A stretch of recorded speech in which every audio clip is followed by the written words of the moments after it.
안녕하세요. 저는 서울에 사는 30대 중반 여성입니다. 얼마 전까지만 하더라도 신혼이었는데 이제는 혼자가 되었네요. 결혼하고 이혼을 하게 되기까지 1년이 채 걸리지 않았습니다. 뭐 이렇게들 이야기하면 뭘 그렇게 일찍 이혼했냐, 문제를 모르고 결혼한 거냐, 조금만 더 참고 살아보지 그랬냐 하시는 분들도 많으시겠지만 저는 일찍 이혼한 게 천만다행이라고 생각하고 있어요. 물론 그 전에 그 인간과 결혼을 하지 않았다면 그게 훨씬 더 좋았을 테지만 말입니다. 오늘 사연은 남편과 어떻게 이혼하게 되었는지에 관한 이야기거든요. 그러면 일단 저와 남편이 어떻게 만나서 어떻게 결혼하게 되었는지부터 먼저 말씀을 드려야 할 것 같네요. 그러면 그 이야기부터 한번 시작해 보도록 하겠습니다. 저와 제 남편은 회사에서 만났어요. 흔히들 이야기하는 사내 커플이었습니다. 물론 지금은 아니에요. 제가 남편과 연애를 하던 와중에 회사를 그만두고 지금은 사업을 하고 있거든요. 아무튼 남편은 저를 굉장히 많이 좋아했어요. 이런 말을 하면 조금 그렇긴 하지만 제가 당시에 그 회사에서 인기가 상당히 많기는 했습니다. 그 회사는 여자 직원이 많지 않은 회사이기도 했지만 제가 어린 시절부터 얼굴이 예쁘장하다는 말을 많이 듣기도 했고 실제로 저를 좋아하는 남자들이 늘 있었거든요. 그래서 솔직히 남편이 저를 좋다고 할 때도 별 감흥이 없었던 것 같아요. 그동안 저를 좋아했던 남자 중 한 명? 뭐 그 정도로 생각했으니까요. 남편은 딱히 뛰어난 구석이 없는 사람이었거든요. 그 회사는 제가 다녔던 회사긴 했지만 대기업도 아니었고 그렇다고 전망이 밝은 회사도 아니었고 월급을 많이 주는 회사도 아니었어요. 그럭저럭 굴러가는 중소기업? 월급이 따박따박 나오긴 해도 그 월급이 많지는 않은 뭐 그런 회사였습니다. 사실 저는 욕심이 조금 있는 편이기는 해서 늘 이직이나 사업을 준비 중인 사람이었거든요.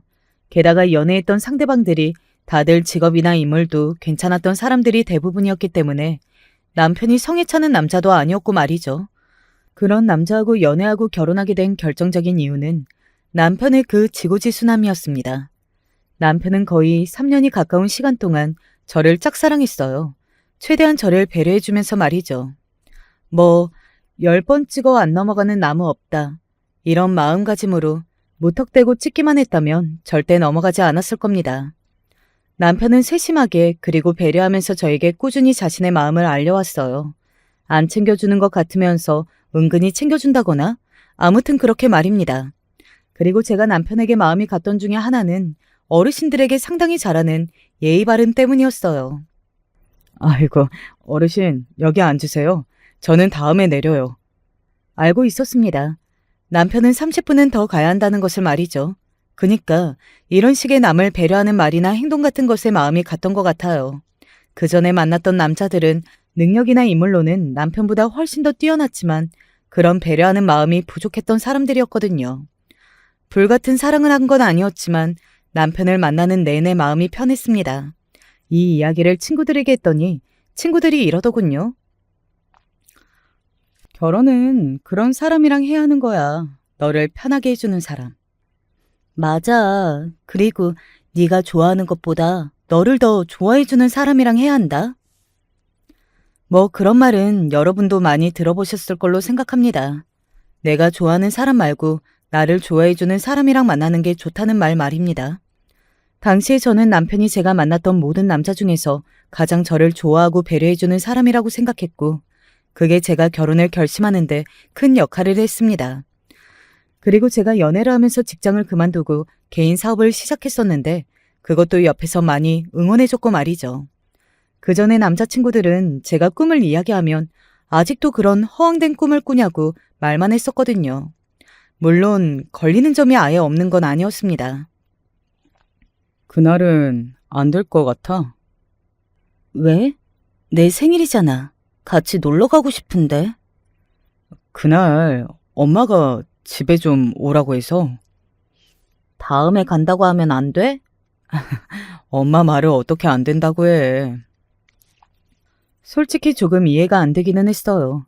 무슨 큰일이 있는 거냐는 질문에 그렇지는 않다는 이야기를 듣고 더더욱 말입니다. 그냥 그날은 여자친구의 생일이니 다음 날이나 전날이나 암튼 다른 날 간다고 이야기하는 게 그렇게 어려운 건 아니잖아요. 집안에 큰일이나 대소사가 있는 것도 아니고 말이죠. 약간 느낌이 쎄한데. 뭐가? 무슨 느낌? 살짝 마마보이? 뭐 그런 것 같지 않아? 엄마 말이라면 절대 충성이라는 부분이. 그런가? 그냥 어르신들에게 잘하는 건 아니고? 그럴 수도 있기는 한데 여자친구 생일인데 그냥 엄마가 불렀다고 안 된다고 하는 게 일반적이지 않잖아. 사실 저도 거슬리지 않은 건 아니었어요. 그 부분이 몹시 신경이 쓰이기는 했었습니다. 하지만 지금 와서 생각해보면 그냥 그렇지 않을 거라고, 제가 오바해서 생각하는 거라고 그렇게 여기고 싶었던 것 같아요. 남편은 정말 좋은 사람이라고 생각했고, 그리고 결혼하고 싶었으니까요. 그 정도는 괜찮다고 말이죠. 하지만 첫인사를 간 날 시어머니에게 받았던 인상도 썩 좋지 않기는 했습니다. 결혼하면 살림만 할 거예요? 저는 지금 하는 일이 너무 좋아서 일도 함께 하고 싶습니다. 그거 돈은 좀 돼요?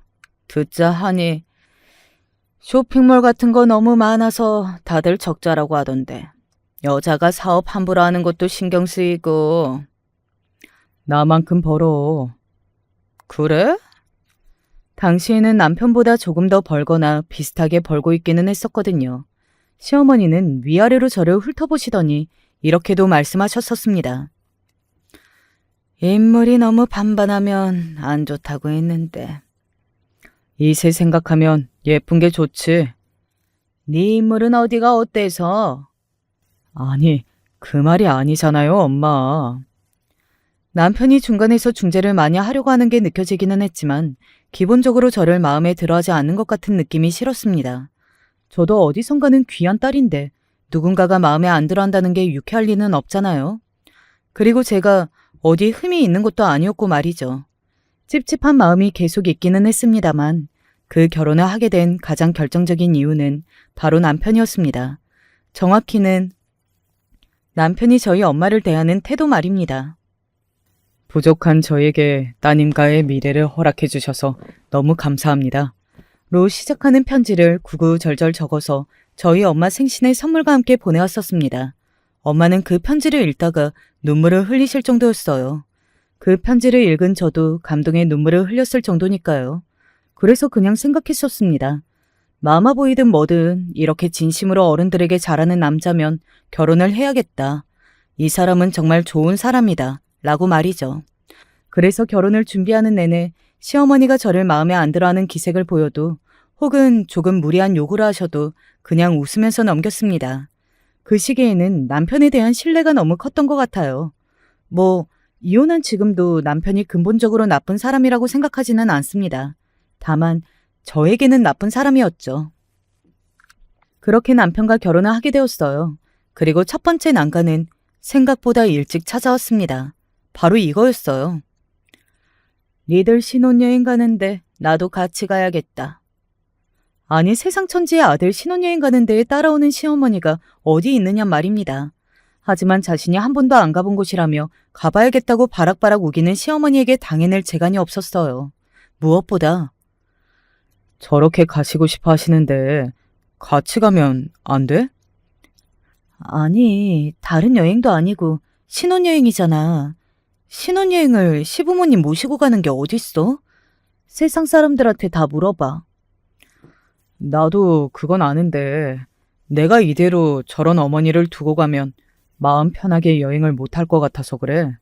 내내 불편한 마음으로 여행하는 것보다는 낫잖아. 친구들이 절대 허락하면 안 된다고, 그것만은 안 된다고 했지만 결국은 그러라고 할 수밖에 없었어요.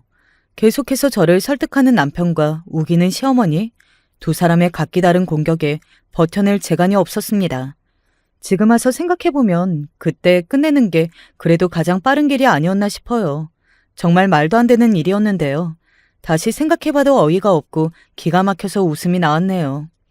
절대 방해하지 않겠다던 시어머니의 말은 당연히 거짓말이었습니다.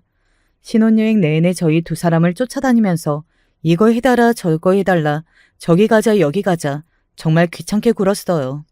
저는 지금 신혼여행이라는 말 자체에 트라우마가 생겼을 정도로 그 여행이 끔찍한 기억이 남아 있습니다. 내가 정말 미안해. 우리 1주년 되는 날 여행 다시 가자. 이번에는 둘이. 그때 그 말을 믿지 말았어야 했습니다. 제 손을 잡고 한 100번쯤은 미안하다 사과하던 남편이 안쓰러워서 그냥 알겠다고 하고 넘겼던 것 같아요. 절대 그렇게 넘겨서는 되는 일이 아니었는데 말이죠. 이런 일도 있었습니다. 결혼하고 2달쯤 되었을 때 시어머니 생신날이 다가왔었어요. 나도 며느리가 해주는 생신상 한번 받아보고 싶다. 이런 말씀을 하시는 겁니다. 당시 제가 굉장히 바쁘던 때였어요. 왜 기억하시나요? 결혼을 준비하던 때에는 저나 남편의 월급이나 거기서 거기로 비슷했다고 말입니다. 그런데 그쯤에는 갑자기 어디서 소문이 났는지는 몰라도 제가 운영하는 쇼핑몰이 갑자기 잘 되기 시작해서 정신없이 바쁘던 때였어요. 당연히 제가 버는 돈은 남편의 수배는 되었고요. 제가 정말 비싸고 좋은 곳으로 모실게요. 비싸고 좋은 밥 필요 없다.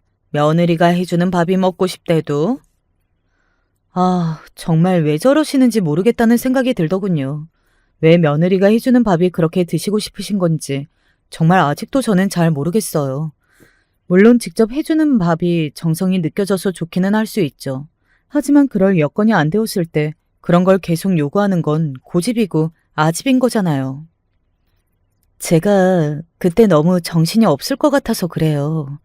제가 좋은 선물이랑 밥 사드릴 때니까. 다 필요 없다. 생일이고 뭐고 하지 말자 그럼. 그러고 입을 꾹 닫아버리시는 겁니다. 그러면 보통 이걸 해결하는 가장 현명한 방법은 남편이 중간에서 나서서 제가 그날 음식을 할 수 없는 이유를 설명하고 그리고 어머님도 좀 져주세요 하고 좋게 달래는 게 최선이잖아요. 하지만 저희 남편은 아니었어요. 애초에 그런 걸 기대할 수 없는 사람이었습니다.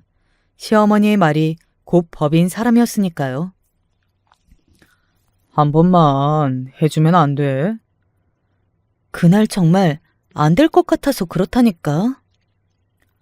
1년에 한 번 있는 생신이잖아. 그렇게 따지면 매년 돌아오는 생신이기도 해. 아니, 어머님이 사시면 얼마나 사시겠어. 솔직히 한 50년은 더 사실 정도로 짱짱하셨거든요. 그 말은 하지 않고 삼켰지만 말입니다. 아무튼 남편은 또 다시 끈질기게 저를 설득했어요. 결국 제가 안 하고 넘어가지 않을 수 없게 말입니다. 네, 저는 결국 시어머니의 생신상을 차렸습니다. 저를 아는 많은 사람들은 다들 그 대목에서 놀라기는 할 거예요. 네가 누가 설득한다고 절대 안 할 것 같은 짓을 하는 사람이냐고 말이죠. 하지만 이런 상황이 되면 할 수밖에 없기는 하더라고요. 뭐 제 생각이 바뀌었다고 한 건 절대 아니고 속 시끄럽기가 싫어서 가 맞을 겁니다. 더 이상 말 나오는 것도 싫고 그냥 해주고 말자 뭐 이런 생각으로 말입니다. 남한테는 그런 생각이 안 들겠죠. 남과는 그렇게 맞지 않으면 안 보면 그만이니까요. 하지만 앞으로 계속 얼굴을 보고 함께해야 하는 가족이잖아요. 그러니까 그냥 만나가기도 쉽지는 않더라고요. 세상에, 우리 아들이 이런 걸 먹고 사는 거니? 너는 결혼하기 전에 뭘 배워온 거니? 어떻게 간도 제대로 못 맞출 수가 있어? 사실 진짜 객관적으로 맛이 없지는 않았거든요. 굉장히 뛰어나다. 뭐 그런 건 또 아니었지만 누가 먹어도 먹을만 하기는 했습니다. 나중에 제가 친구들한테 먹여주면서 냉정하게 평가해달라고 했을 때도 그냥저냥 먹을만하다. 그런 호평까지 받을 정도는 아니다. 라고 했었으니까요. 그중에는 맛있게 먹은 친구도 있고요. 그냥 시어머니는 제가 음식을 어떻게 하고 있는지 그리고 잔소리할 거리를 마련하고 싶었을 뿐이라는 생각이 들었습니다. 그걸 위해서 저에게 요리하라고 시킨 거라고 말이죠. 그 의도를 알게 되니 더더욱 시어머니에게서 정이 떨어졌고요. 그리고 남편과 제가 시어머니에게 생신 선물로 현금 100만 원을 드렸었거든요. 솔직히 더 드릴 수 있었지만 더 드리지 않았어요. 저에게 그렇게 해서 억지로 요리를 시킨 것이 정말로 싫었거든요. 남편이나 제 벌이가 비슷하다고 알고 계셨을 테니 그 돈을 받고서 금액을 뭐라고 하지는 않으셨습니다. 오히려 조금 좋아하시는 것도 같았고 말이죠. 그 시어머니의 생신 이후 저는 더더욱 바빠졌어요. 시어머니에게 안부 전화를 하는 횟수가 그 전보다 줄어들었고 그리고 집안 행사를 챙기지 못한 날도 있었습니다. 그래봐야 그건 한 번 정도였어요. 결혼하고 1년도 안 돼서 지금 이혼을 했는데 그 사이에 가족 행사가 몇 번이나 있었겠냐고요. 너 지금 돈 번다고 유세 떠니? 그게 아니라 제가 지금 정말 정신이 없어서 그래요. 그이한테 물어보시면 아시겠지만 하루에 잠도 4시간 이상 못 자요. 그러게 멀쩡히 다니던 회사 그만두고 누가 사업하래? 돈이라도 엄청나게 벌면 몰라. 그 돈 벌자고 그렇게 가족들을 내팽개치나? 시어머니는 여전히 제가 얼마를 버는지 몰랐거든요. 딱히 비밀로 한 건 아니었지만 그렇다고 딱히 말할 것도 없었잖아요. 그런데 지금 와서 생각해보면 남편이 시어머니에게 그 이야기를 하지 않은 게 조금 웃기기는 하네요. 제가 하지 말라고 시킨 적도 없는데 말입니다. 자존심이 상했나 보죠. 자신의 엄마한테 아내가 자기보다 훨씬 돈을 잘 번다는 사실을 말하기 말입니다. 웃기기는 하네요. 아무튼 그렇게 한번 난리가 났던 적이 있어요. 그때 처음으로 생각했던 것 같습니다. 어쩌면 내가 이 결혼 생활을 오래 유지하지 못할지도 모르겠구나 하는 생각 말입니다. 만약에 중간에서 남편이 정말 잘했다면 아마 지금쯤 남편과 계속 함께 살 수도 있었을 거예요. 하지만 어머니의 말이 법인 남자였고 그 어머니는 저렇게 아나무인 사람이었으니 언제 이혼해도 했을 거긴 합니다. 그게 하루라도 빨라서 다행인 거고요. 물론 더 빨랐다면 더 좋았겠지만요. 그러던 중에 저희 친정어머니 생신이 다가왔습니다. 그냥 생일날 근처 식당 가서 간단하게 밥이나 먹자. 저희 엄마도 아들이 있었고 당연히 며느리도 있었습니다. 하지만 단 한 번도 생일상을 차려달라든지 그런 요구를 하신 적이 없으세요. 생각조차 하지 않으셨습니다. 언제나 자식을 먼저 생각하고 위하셨으니까요. 제가 생신상 봐드릴게요. 됐다. 바쁜 사람이 무슨 음식까지 해. 그냥 식당에서 먹고 말아. 그리고 비싼 식당 갈 필요 없다. 나는 비싼 음식 먹으면 달라는 사람이야. 저는 늘 이런 모습만 보다가 시어머니가 저에게 그렇게 하시는 걸 보니 당연히 당황하고 적응이 안 될 수밖에 없기는 했어요. 아무튼 그렇게 저희 엄마의 생일날이 되었습니다. 다 함께 밥을 먹고 저희 엄마에게도 똑같이 100만 원을 드렸어요. 사실 더 드리고 싶었는데 남편과 시어머니의 눈치가 보여서 더 드리지 못했던 것 같습니다. 뒤로 따로 챙겨드려야지 하고서는 그냥 생신날은 100만 원만 드렸던 것 같아요. 저는 저희 엄마와 다른 모녀지간들보다 조금 더 각별하기는 합니다. 그럴 수밖에 없는 이유가 있기는 해요. 이미 눈치를 채신 분들은 채셨겠지만 제가 여태 아버지 이야기를 한 적이 없잖아요. 저희 아버지는 제가 어린 시절에 사고로 돌아가셨습니다. 그래서 오빠와 저를 엄마가 혼자 굉장히 힘들게 키우셨고요. 그래서 아마 제가 성공하고자 하는 의지가 생각이 강했던 것 같기도 해요. 꼭 성공해서 엄마 호강시켜드려야지. 뭐 그런 생각을 늘 했었으니까요. 그 부분도 시어머니의 태클의 대상이 되기는 했었습니다. 그래도 양친이 다 살아계신 게 좋은데. 이런 말을 제가 결혼 전에 수십 번은 더 들었을 거예요. 지금 와서 생각해보면 양친 다 살아있는 남편이랑 아버지가 안 계시는 저 중에 누가 더 나은 사람인지를 곰곰이 생각해보면 저는 저라고 생각하지만요. 그날 그렇게 잘 넘어갔고 저는 그 일이 문제가 될 거라는 생각을 단 한 번도 해본 적이 없었습니다. 문제 될 게 없잖아요. 이 사연을 들으시는 분들 중에서 여기까지 제가 뭐가 문제가 될 행동을 했나 하면 정말 아무도 모르실 겁니다. 그런데 시어머니의 눈에는 그게 아니었던 모양이더라고요. 친정엄마의 생일이 있고 며칠 뒤 뜬금없이 집으로 시어머니가 찾아왔었습니다. 일단은 비밀번호를 누르고 들어오는 그 행동에 제가 1차적으로 상당히 놀랐던 기억이 있어요. 비밀번호를 어떻게 아세요? 제가 놀라서 기함하며 물었더니 남편은 곤란한 표정을, 시어머니는 그게 뭐가? 하는 표정을 짓더군요. 지금 그게 중요하니? 우리 아들이 가르쳐줬다. 왜? 아니, 어머님이 물어보셔서. 너가 뭘 잘못했다고 말끝을 흐려? 이거 보니 딱 알겠다. 너 우리 아들 눈치 주지? 눈칫밥 먹이지, 어? 아니, 저랑 상의도 없이 혼자도 아니고 함께 사는 집 비밀번호를 알려줬다고 하는 건 저로서는 당황스럽기는 하죠. 그리고 저는 아직 저 사람한테 뭐라고 안 했는데요. 척하면 척이지. 이 일로 행여 내 아들 뭐라 할 생각하지 말거라.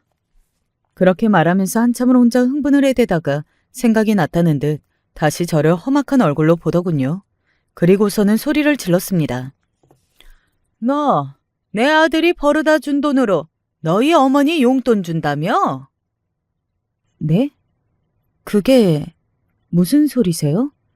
네 엄마 생일에 용돈으로 100만 원이나 줬다는 말 들었다. 순간 머릿속에 물음표가 떴던 것 같아요. 그게 뭐? 라는 생각이 들어서 어리둥절했었던 것 같습니다. 본인도 받았잖아요. 100만 원. 네. 그런데 그게 왜요? 그게 왜? 너 지금 그게 왜라는 소리가 나와? 내 아들이 벌어다 준 돈을 왜 네 애미한테 보내? 너 지금 제정신이냐? 어? 아니, 일단 사실관계가 맞지 않았어요. 시어머니 아들. 그러니까 남편이 벌어다 준 돈으로 저희 어머니께 용돈을 드린 게 아니었습니다. 그리고 설사 그렇다고 한들 본인도 100만 원 받았잖아요. 그게 뭐가 문제인지 알 수 없어서 제가 되물었어요. 어머님도 받으셨잖아요. 100만 원. 이라고 말이죠. 그런 제 말에 시어머니 얼굴이 분노로 벌겋게 달아오르더군요. 그리고 소리를 지르는 그 목소리는 한층 더 커졌습니다. 나랑 네 애미랑 같니? 어? 뭐가 다른데요? 그리고 저도 돈 버는데요? 제가 정말 어리둥절한 얼굴로 그렇게 물었어요. 화가 나는 것에 앞서 정말 어리둥절했던 것 같습니다. 남편도 벌지만 저도 벌잖아요. 제 돈으로 드렸을 수도 있는 거잖아요. 그런데 이렇게 와서 따지는 게, 그것도 저렇게까지 화를 내는 게 정말 도저히 납득이 가지 않았습니다. 너는 출가 외인이라는 말도 모르냐? 응? 무슨 조선시대도 아니고 그 말이 거기서 왜 나오느냐고요. 어머니, 그만하세요. 네? 뭘 그만해. 네가 이렇게 물러 터졌으니까 얘가 이렇게 주제도 모르고 날뛰지. 제가 무슨 주제를 몰라요? 그것 또한 순수한 호기심이 섞인 질문이었습니다. 남편은 그다지 대단한 사람이 아니었어요. 앞서 이야기했지만 제가 만난 모든 남자 중에서 가장 조건이 떨어지는 남자였습니다. 그럼에도 불구하고 결혼을 한 건 그 사람이 좋은 사람이라고 생각하고 믿었기 때문이었던 거고요. 물론 그게 실수였다는 건 지금은 무척이나 잘 알고 있지만 말이죠. 이것 봐라. 모르지 않니? 아버지도 없는 걸 내 아들이 좋다는 이유 하나만으로 허락을 해줬더니 어디서 감히 나한테 대들어? 네? 지금 뭐라고 하셨어요? 그때부터 분노가 차오르기 시작했던 것 같아요. 사람이 사람 간에 해야 할 말이 있고 그렇지 않은 말이 있잖아요. 저는 그 순간 시어머니가 완벽하게 선을 넘는 그 순간 생각했습니다. 아, 이제 이 관계는 완전히 끝이 났구나 하고 말이죠. 그리고 그렇게 끝난 관계에서 저는 더 이상 참을 이유가 없었어요. 아버지도 없는 게 주제도 모르고 라고 했다. 내가 뭐 틀린 말했니? 시어머니는 당당했습니다. 저는 그런 시어머니를 보고 싸늘한 표정을 지었어요. 그런 제 표정에 남편이 살짝 놀란 듯 했습니다. 아마 그런 제 모습은 남편도 처음 보는 모습이었을 거예요. 당연하죠. 그렇게 화가 나 본 게 처음이었으니까요. 사과하세요. 뭐? 지금 하신 말 당장 사과하시라고요. 얘가 지금 미쳤니? 안 미쳤고 당장 사과하세요. 남편이 당황해서 제 팔을 붙잡더군요. 자기야, 왜 이래? 지금 말려야 할 사람이 나야? 어? 그런 남편에게도 버럭 소리를 질렀습니다. 남편은 제 팔을 놓고서는 당황해서 어쩔 줄을 모르더군요. 자신도 알고 있기는 했을 겁니다. 잘못한 사람은 바로 자신의 어머니라는 걸 말이죠. 그건 바보가 아닌 이상 알 수밖에 없는 문제였어요. 하지만 계속해서 져주던 제가 지지 않고 달려들자 중간에서 어떻게 해야 할지 당황해서 어쩔 줄 몰라 하는 거였고 말이죠. 그런 남편을 보고 있으니 이런 남자를 뭘 믿고 내가 평생을 함께 하기로 한 건가 싶은 허탈한 마음마저 들더군요. 너 지금 내 아들한테 소리 지른 거니? 응?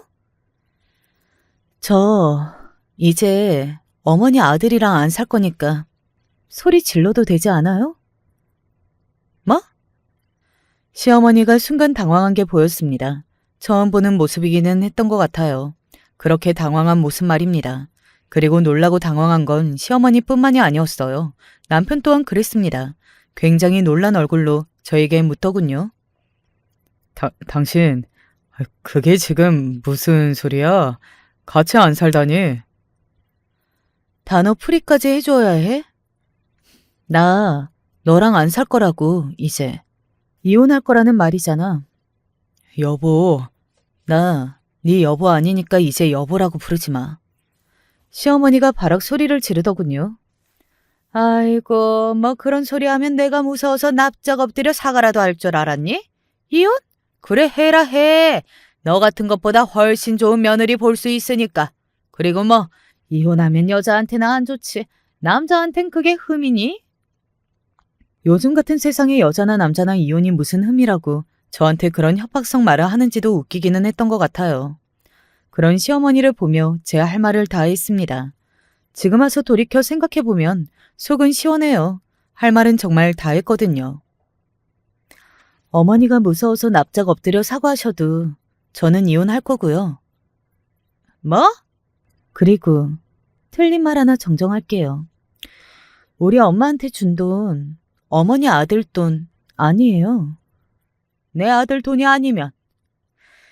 제 돈이에요. 제가 버는. 너 또 돈 번다고 유세했더니, 어? 저는 별로 유세했던 건 없는 것 같긴 하지만 그래도 저만큼 벌면 유세 좀 떨어도 되지 않을까요? 제 그 말에 시어머니가 순간 멈췄어요. 그리고 뭔가 생각하는 듯 했습니다. 사업이라는 게 어제가 다르고 오늘이 다른 건데 그때보다 왜 제가 돈을 훨씬 더 벌 거라는 생각을 못했는지 모를 일이에요. 그게 무슨 소리냐? 어딘가 불안한 얼굴과 말투로 그렇게 묻는 시어머니의 눈을 똑바로 보면서 말했습니다. 제가 어머니 아들보다 딱 10배를 더 벌거든요, 지금. 순간 시어머니는 아무 말도 하지 못하고 그 자리에서 굳었습니다. 그런 시어머니를 보고 제가 웃으며 말을 이어갔어요. 그니까 제가 우리 엄마한테 준 돈에서 단 1원도 어머니 아들 돈이 없다는 말이에요. 그러니까 그만 억울해하셔도 된다고요. 네? 10배? 너 지금 거짓말을 해도. 당신이 말씀드려 진짜인지 아닌지. 침울한 표정을 한 남편이 입을 열었습니다. 지금 진짜로 이 사람이 저보다 10배는 더 벌어요, 어머니. 남편의 그 확인 사살의 시어머니는 아무 말도 하지 못하고 입만 딱 벌리고 있더군요. 저는 그런 시어머니에게 마지막 말을 뱉었습니다. 저 같은 게 며느리로 있어서 그동안 참 마음에 안 드셨나 본데 이혼해 드릴 테니까 양친 다 살아계시고 또 꼭 저보다 나은 며느리 보시길 바랄게요. 이런 마마보이로 그게 될런지는 모르겠지만. 그런 저를 보고 남편이 붙잡더군요. 여보. 당신도 정신 차려. 이런 마마보이한테 시집올 여자가 어딨냐? 밖에서 시어머니랑 신혼여행 같이 간 거 이야기만 해도 모두가 다 치를 떨어. 내가 그때 바로 정신을 차리고 이혼했었어야 했는데 무슨 꼴을 보겠다고 여기까지 참아서는. 그리고 시어머니에게도 이야기했어요. 이건 진심으로 남편과 시어머니를 위해서 한 말이었습니다. 그리고 좋은 며느리 보고 싶으시면 그렇게 아들 인생 참견하는 것도 그만하시고 이렇게 비밀번호 알려달라는 행동도 하지 마시고 절대로 신혼여행 따라가겠다는 그런 말도 안 되는 행동도 하지 마세요. 아시겠어요? 라고 말이죠. 그리고 그대로 그 집을 나와서 친정으로 갔어요. 더 이상 그 두 사람의 얼굴을 보고 있고 싶지 않아서 말이죠. 이혼 서류 보낼 테니까 바로 사인해줬으면 좋겠어. 길게 끄는 거 나나 당신한테 별로 좋은 게 아니잖아. 이렇게 말하고서는요. 그리고 친정으로 왔더니 식구들이 무슨 일인지 다들 묻더라고요. 그냥 도저히 그 집의 식구로는 더 이상 살 수가 없을 것 같다고 말했습니다. 사실 저희 엄마도 시어머니가 예사뿐이 아니시라는 건 알고 계셨거든요. 그래서 종종 걱정하는 투로 연락을 해오시기도 했고 말이죠. 그래서 그런지 엄마는 올 곳이 왔구나 하는 느낌으로 바로 받아들이셨던 것 같아요. 그래, 아니다 싶으면 빨리 정리하는 게 맞지. 참고 살아봐야 나중에 또 그 문제로 결국은 골마 터져. 그때가 돼서 일찍 헤어질 걸 그랬다고 후회하느니 지금 한시라도 빨리 헤어지는 게 맞아. 라고 오히려 저를 지지해 주시는 말씀을 하셨고 말이죠. 그래서 더 마음 편안하게 남편과 이혼할 수 있었던 것 같네요. 친정으로 오고 나서 남편에게 전화에 문자에 연락이 엄청나게 많이 왔습니다. 뭐 들으나 마나한 뻔한 소리였어요. 미안하다, 용서해달라. 내가 앞으로는 태도를 똑바로 하겠다. 뭐 이런 말들 말입니다. 그걸 누가 믿냐고요. 내가 정말 잘못했어. 나한테 한 번만 더 기회를 주면 안 될까? 앞으로는 내가 중간에서 정말 잘할게. 다시는 이런 일로 당신 실망시키게 하는 일 없을게, 응? 그걸 누가 믿니? 정말이야. 나는 이제 네 말 안 믿어. 더구나 어머님에 관련된 약속이나 다짐이라면 더더욱. 너 내 앞에서 어머님한테 앞으로 이 사람에게 한 번만 더 이러시면 인연 끊을 거예요. 하고 소리칠 수 있어? 솔직히 할 수 있다고 해도 그 말을 믿지는 않았을 겁니다. 하지만 역시나 바로 대답하지 못하는 남편을 보니 웃음만 나더라고요.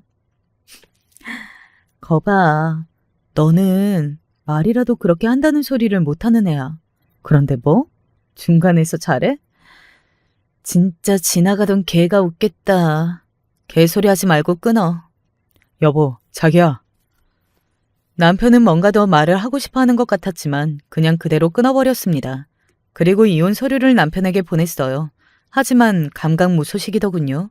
전화해서 도장을 언제 찍을 거냐고 몇 번이나 물어봤지만 본인은 저와 이혼할 생각이 없다는 대답만 돌아왔습니다. 그래서 그냥 소송을 했어요. 사실 그동안 시어머니가 저에게 했던 폭언들이나 그런 건 자료가 다 있었거든요. 카톡으로도 워낙 유난을 떨어오셨기 때문이에요. 소송장까지 날아가자 그제야 시어머니에게서 연락이 왔습니다. 사실 무슨 이야기를 할지 궁금해서 그 자리에 나갔어요. 시어머니는 저를 보자마자 벌떡 자리에서 일어나서는 이렇게 말하더군요. 아가야. 정말 소름이 돋았습니다.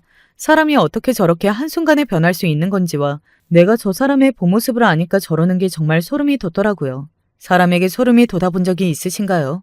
그거 정말 말 그대로 소름 돋는 경험이더라고요. 어머님이 저를 그렇게 부르시니까 정말 소름 돋게 무섭네요. 제 그 말에 시어머니는 움찔했습니다. 아마 속으로 욕이라는 욕은 다 하셨을 거예요. 하지만 꾹 참았겠죠. 미래를 생각하면서 말입니다. 지금 붙여놓고 나중에 아이라도 생겨서 쉽게 이혼할 수 없게 되는 날이 되면 다 대갚아주겠다는 마음으로 말입니다. 저희 시어머니는 충분히 그러고도 남음이 있는 분이셨거든요. 내가 그날은 정말 잘못했다. 아무리 아들 집이라고 해도 그렇게 함부로 번호를 물어보고 들어가는 게 아니었는데. 그것만요? 아니, 그리고 요즘 같은 시대에 시댁 친정 다르게 하라는 것도 내가 잘못한 거지. 너도 너희 집에서 귀한 자식인데 그런 게 어딨니? 내가 생각이 짧았다. 미안해. 속으로 이를 악물고 있을 게 뻔히 보이기는 했지만 어디 한번 끝까지 해봐라. 무슨 말을 더 할지 궁금하다 하는 심정으로 그냥 듣고만 있었던 것 같아요. 생각해보니 내가 그동안 너무 잘못하고 산 것 같구나. 신혼여행도 일생에 한 번밖에 없는 여행을 내가 눈치 없이 끼어든 게 지금 돌이켜 생각해보면 얼마나 후회스러운지 모르겠다. 아무리 가고 싶었어도 그랬으면 안 되는 건데. 바보도 아니고 그걸 지금 알다니 그게 더 말이 안 되는 거 아닌가요? 사실 저는 그 사과가 더 화가 났습니다. 그냥 나는 너를 먹이려고 일부러 그랬고 네가 지금 돈을 굉장히 잘 버는 거라는 걸 알아서 놓치고 싶지 않아서 이렇게 말을 한다고. 그냥 있는 그대로 이야기했으면 그렇게까지 기분이 더럽지 않았을 것 같아요.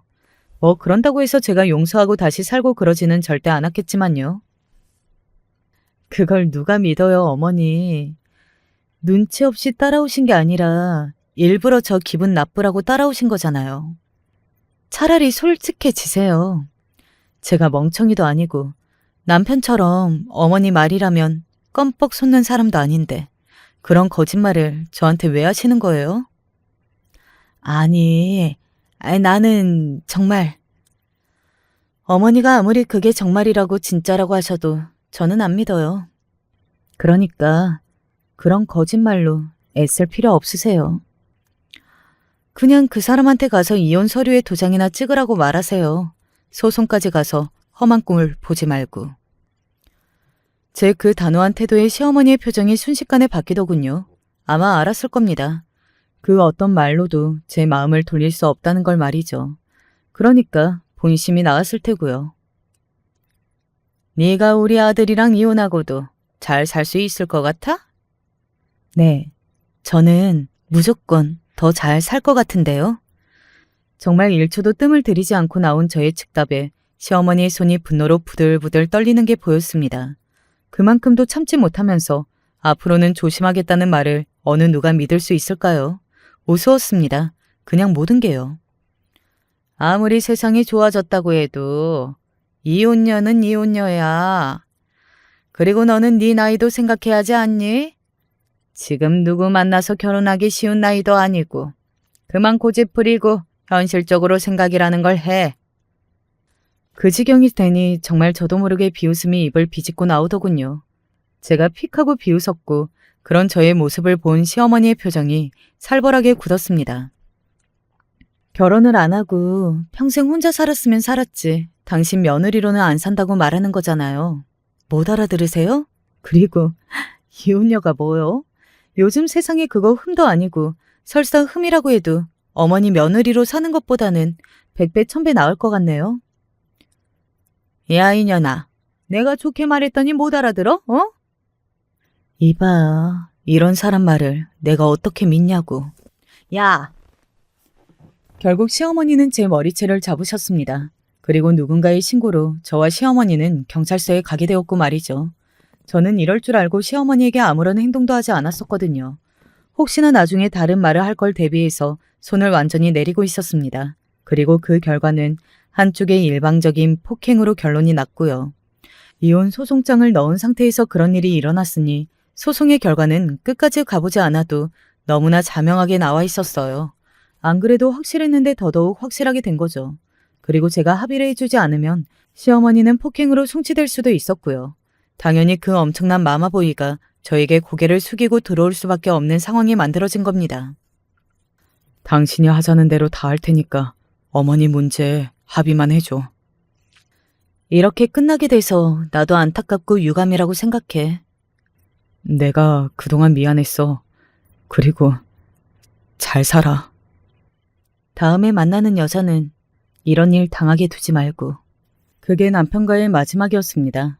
시어머니는 합의를 왜 하냐. 자신은 잘못한 게 없다 하면서 끝까지 바락바락 우겨댔지만 말이죠. 얼마나 소리를 질렀던지 나중에는 경찰들도 고개를 절레절레 졌더군요. 그렇게 남편과 저는 소송까지 가지 않고 이혼을 마무리했습니다. 재산 분할이란 그런 건 하나도 하지 않았어요. 뭐 산 기간이 짧기도 했고 남편도 그런 걸 요구하기에는 염치가 없을 테고요. 서로 산 것들에 대해서 각자가 가지고 나가는 걸로 모두 마무리를 했습니다. 남편과 헤어지고 나서 저는 사업이 더 잘 풀리고 그래서 더더욱 바빠졌어요. 남편의 월급의 10배가 뭔가요? 20배, 30배는 우습게 버는 정도가 되었습니다. 야, 지금 너 버는 거 보면 너희 전 시어머니 기절하시겠다. 진짜 내가 나서서 알려주고 싶다니까. 너 이렇게 성공한 거. 나는 제발 몰랐으면 좋겠다. 왜? 또 어떻게 본인 성질을 부릴지 예측이 안 되는 분이라 그냥 골치가 아플 것 같아서 그냥 이대로 영원히 모르는 사람처럼 지내고 싶어. 와, 얘 진짜 많이 되었나 본데? 그러게, 치를 떠네 아주. 복수하고 싶다, 내가 잘 사는 모습을 보여주고 싶다. 이것도 사실 그 사람을 볼 힘이 나야 할 수 있는 마음이지. 저는 시어머니를 보고 싶지도 않았거든요. 그날 머리채를 잡혔던 게 아직도 트라우마로 남아있기도 했고요. 그래서 그냥 영원히 마주치지도 않았으면 좋겠다고 생각했습니다. 그러나 그런 제 바람은 이루어지지 않았어요. 그날은 제가 호텔에서 사업자 거래처 사장을 만나고 나오는 날이었습니다. 어머니, 여기까지 따라오시면 어떡해요? 아니, 궁금해서 그러지 않니? 어떤 여자인지. 어머니가 주선하신 자리잖아요. 나도 실물은 못 봤으니 궁금해서 그래. 멀리서 그냥 보기만 할게. 어디선가 익숙한 목소리에 저도 모르게 돌아봤습니다. 그리고 그곳에서 남편과 시어머니와 마주쳤어요. 그 두 사람도 저를 보고 굳더군요. 그리고 제 옆에 있는 남자를 확인했습니다. 그분은 거래처 사장님이었는데 젊고 훤칠하신 분이었어요. 네가 여기에 무슨 일이냐? 시어머니가 먼저 아는 척을 해오시더군요. 저는 뭐라고 대답할지 잠시 망설였습니다. 그러는 사이 남편이 먼저 자신의 어머니에게 말을 했어요. 어머니, 가세요. 너 왜 어른이 묻는 말에 질문 안 하니? 여기 무슨 일이냐고. 사업차, 거래처 사장님 만나러 온 거예요.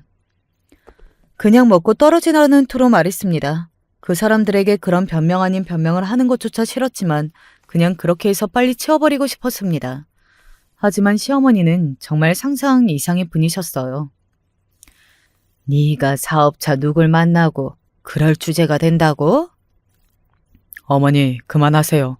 아니, 얘는 왜 자꾸 나를 말려? 내가 하고 싶은 말도 못해? 어머님은 좀 가려하실 필요가 있죠. 막말하시다가 아들 이혼남 만드신 거잖아요. 그냥 저도 참지 못하고 뱉어버렸습니다. 옆에 서 있던 거래처 사장님이 놀라는 게 느껴졌어요.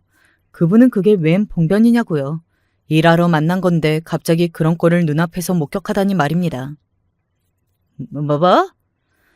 보아하니 지금 선자리에 또 어떤 여자 나오는지 간섭하고 보러 오신 것 같은데 저한테 이러지 마시고 새로 만날 그 여자분 보러 나가세요. 진심으로 그 선자리에 나올 여성분이 너무 안 돼서 따라가서 다 이야기해주고 싶은 마음이 들었지만 참았어요. 더 얽히고 싶지 않은 마음이 컸으니까요. 주제를 모르는 너 같은 것보다는 훨씬 나은 애일 게 분명하다. 네, 뭐 그러시던가요. 그렇게 말하고 돌아서려는데 거래처 사장님이 일부러 말하는 듯 이런 말을 하더군요. 유 대표님, 이번에 하시는 것까지 대박 나시면 재벌 되시는 거 아니에요? 라고 말이죠. 저는 그분의 의중을 눈치챘습니다. 일부러 제가 얼마나 성공했는지를 시어머니에게 보여주려고 그런 말을 했다는 걸 말이죠. 바로 눈치챈 제가 웃으며 대답했어요. 재벌은 무슨요? 에이, 이미 연매출이 조금 있으며 100억대인데 재벌 맞죠 뭐. 오바해서 이야기하시더라고요. 아직 그 정도는 아니었는데 말입니다. 제가 그분의 의중을 알겠다는 듯 웃으니 그분도 고개를 끄덕이며 웃더라고요. 아니나 다를까 뒤에서 상당히 놀란 듯한 시어머니의 모습이 언뜻 보였습니다. 그리고 나중에 저에 대해서 캐묻고 다닌다는 것도 알게 되었고 말이죠. 지인들을 통해서 너의 전 시어머니라는 사람이 너에 대해서 묻고 다닌다는 말만 정말 수십 번은 들은 것 같네요. 가장 많이 물었던 게 다름 아닌 제가 연애를 하고 있는지 주변에 남자가 있는지 하는 것들이었고 말입니다. 그 여자분에게는 다행이지만 그 선자리는 파토가 났다고 들었고요. 저한테는 별로 다행한 일은 아닌 것 같기는 해요. 그래서 그냥 연애한다고 이야기하라고 주변에 그렇게 말하고 다니고 있습니다. 그랬더니 이번에는 어떤 남자인지 엄청 캐묻고 다니신다는 이야기를 전해 들을 수 있었지만요. 돈만 보고 만나는 남자는 진국이 아니라는 둥, 내 아들이 진국인데 걔가 그걸 몰랐다는 둥, 지금이라도 돌아오면 받아주겠다는 둥, 말도 안 되는 소리를 하고 다니는 것 같지만 저는 그런 소리를 들었다는 티도 내주고 싶지 않아서 다 무시하는 중이기는 합니다. 제 귀에 들어가라고 일부러 더 그렇게 사방팔방 말하고 다니는 거겠죠. 이 징그러운 인연, 아니 악연을 언제쯤 완벽하게 끊어낼 수 있을지, 그런 날이 오기나 할지 사실 조금 걱정스러운 마음이 있기는 합니다. 모든 관계는 완벽하게 정리되지는 않잖아요. 결혼 한번 잘못한 죄로 이렇게 오랜 시간 고통받게 될 거라는 걸 예전에 저는 상상조차 하지 못했어요. 아니 그 누구도 상상할 수 없었을 겁니다. 이렇게 이야기하면 많은 분이 제가 너무 고통받고 있다고 생각하실 것 같은데 아니에요. 평소에는 생각도 하지 않고 일 잘하고 잘 먹고 아무렇지 않게 잘 삽니다. 그러다가 가끔 시어머니 소식이나 과거의 일이 생각날 때면 머리를 쥐어뜯을 뿐이죠. 잘못한 결혼은 이렇게 오래도록 당사자를 힘들게 만들기도 하니 결혼은 제발 신중하게 생각하고 해야 하는 것 같다는 교훈은 아주 진하게 남았지만 말입니다. 네가 행복해질수록 그 사람들은 더더욱 고통스러울 거야. 그러니까 너는 행복해질 생각만 해. 그게 최고의 복수니까. 어느 날 엄마가 이렇게 이야기하더라고요. 그래서 그 다음부터는 최대한 생각하지 않고 최대한 행복해지려고 노력하고 있습니다. 제일 먼저 노력하는 일은 의식하지 않고 생각하지 않은 것부터 하고 있어요. 노력해서 그런지 요즘은 조금 덜 과거를 떠올리는 것 같기도 하고 말이죠. 시간이 약이라고 점점 더 괜찮아지겠죠, 뭐. 제 이야기는 여기까지입니다. 말을 하다 보니 할 말이 너무 많아서 그랬는지 사연이 너무 길어진 것 같네요. 들으시는 분들이 어떻게 들으셨는지 걱정이 조금 됩니다. 제 이야기를 어떻게 들으셨는지 많이들 댓글 남겨주셨으면 좋겠네요. 저는 이제 시어머니가 본인의 인생을 위해서라도 저에게 집착하는 것을 그만두고 살았으면 싶거든요. 그리고 이제는 더 이상 남편의 일에도 간섭하지 않고 말이죠. 뭐 일평생을 그렇게 살아오신 분이 한 번에 고치기란 쉽지도 않고 무엇보다 본인이 잘못되었다는 사실을 깨달아야 할 텐데 그게 불가능하다고도 생각하지만 말입니다. 물론 부모와 자식 간의 사이 좋은 거 좋게 하죠. 말 잘 듣는 효자 자식도 좋고요. 하지만 어느 정도의 선이라는 건 그 어디에나 필요한 것 같습니다. 그게 부모와 자식 간이라도 말이죠. 서로의 행복을 위해서라도요. 제가 이 일로 얻은 가장 큰 교훈이 이거거든요. 저는 이제 그만 사연을 줄여야 할 것 같습니다. 긴 이야기 마지막까지 들어주셔서 감사합니다. 저는 크게 풍파를 겪지 않고 살아온 편이지만 인생이 이렇게 끝없이 흘러가는 걸 보니 저도 언젠간 노년이 되어 아무것도 할 수 없는 때가 오겠구나 생각을 합니다. 그럴 때 나는 어떤 모습을 하고 있을까? 내 자식들이나 지인들은 나를 어떻게 대해줄까? 요즘 많이 고민이 되는데요. 그건 바로 저희 어머니 때문이에요. 저희 어머니는 참으로 많은 세월의 굴곡을 견디며 산 분이에요. 그런데 워낙 힘든 인생을 살아오셔서 그런지 다소 말투가 좀 강하시고 가리지 않고 할 말을 하시는 편이에요. 고집도 강하시고요.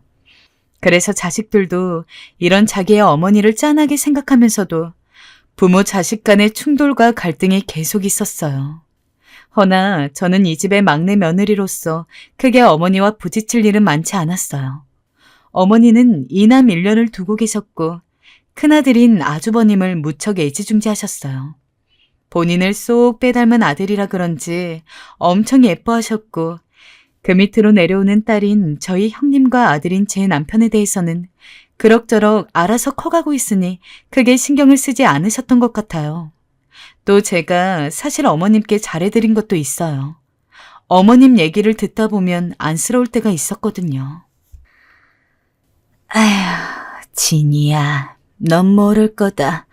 얼마나 네 시아버지가 날 함부로 대했는지. 그 양반 술버릇이 아주 고약했어. 먹기만 하면 뒤집어 엎고 물건 던지고 그러다 내가 응급실에 실려간 게 한두 번이 아니야. 여자는 또 어찌나 밝혔는지 나중엔 상간녀랑 있는 걸 자식들한테 들키기까지 했다.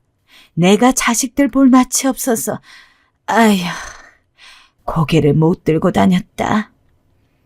그러셨군요, 어머니. 많이 힘드셨겠어요. 말뿐인 위로였지만 어머닌 제 말을 듣고 나면 그렇게 눈물을 흘리시곤 했어요. 그 눈물 흘리는 모습을 보고 있노라면 어머니의 삶이 너무나 기구하다는 생각이 들었어요. 어릴 때 친정 부모님이 모두 일찍 돌아가시고 20대가 되자마자 빨리 가정을 갖고 싶다는 생각에 선을 봐서 아버님과 결혼하게 되신 것이었는데 그런 남편이 생길 줄 누가 알았겠어요. 어머님, 제가 잘할게요. 너무 울지 마세요. 그래, 고맙다. 말뿐이라도 고마워. 제가 위로를 해드리면 어머닌 저리 말씀하시며 제 손을 잡아주곤 했어요. 그래도 제가 보기엔 어머닌 대단하셨어요. 작은 단칸방 하나에서 3남매를 낳고 그 집을 조금씩 늘려가면서 아주 작은 연립에서 빌라로 그리고 조그만 주택 한 동으로 땅을 사서 조금씩 늘려가면서 나름의 재산 증식을 해오셨어요. 그 시대치고 다들 비슷한 환경이었는데 정말 이악 물고 자식들만 보며 살아오신 것 같았죠. 언젠 쌀이 없어서 이웃집 아줌마한테 가서 쌀을 빌리러 다닌 적도 있었단다. 그땐 그래도 사람들 인심이 좋아서 밥도 주고 반찬도 주고 그런 사람들이 있었어. 그 사람들이 없었담 우리 애들이 어찌 컸을지 상상만 해도 아찔하구나. 근데 내가 그리 쌀이라도 빌려 밥을 지어놓으면 그걸 바깥 양반이 다 퍼먹고 가거나 언제는 쌀을 그대로 가져가 다른 데에 팔아버린 적도 있었단다. 정말 못된 양반이었지. 아휴, 대체 애들은 뭘 먹고 자라라고. 내가 그런 양반이랑 그토록 오래 살았다. 참고 그저 참고 살았어. 그러느라 화병도 생겼지. 이런 이야기들은 가끔 어머니 댁에 놀러 갔을 때 어머니가 정정하실 때 들려주신 이야기예요. 당시의 일들은 어제에 일어난 일들처럼 줄줄이 늘어놓으시는 모습을 보면 얼마나 한이 많이 쌓였으면 막내 며느리인 저에게도 저렇게 하소연을 하실까 싶더군요. 그러던 어느 날 이미 이야기의 분위기로 눈치채신 분도 있겠지만 어머니께서 치매 판정을 받으셨어요. 처음에 이 사실을 알게 되었을 때 자식들을 비롯해서 배우자인 저까지 웬만큼 충격을 받은 게 아니었어요.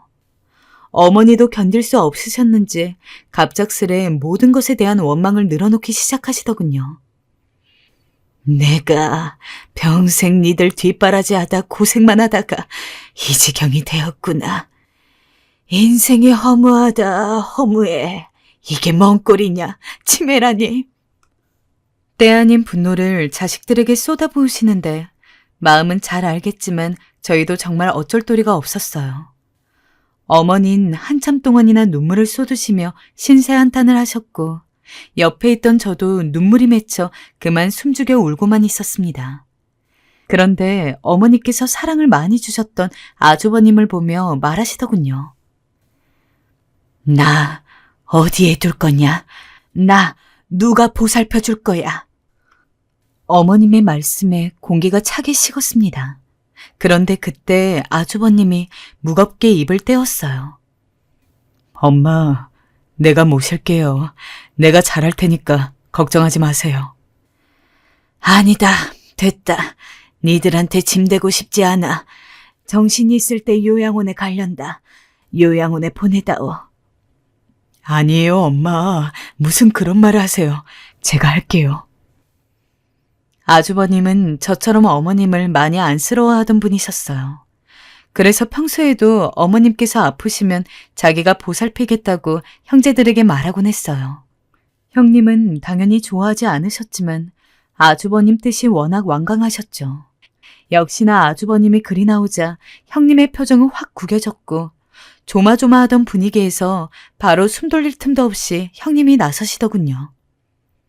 당신 나한테 묻지도 않고 지금 그걸 결정하면 어떡해요? 엄마가 아프시다잖아. 그 정도는 해드릴 수 있는 거 아니야?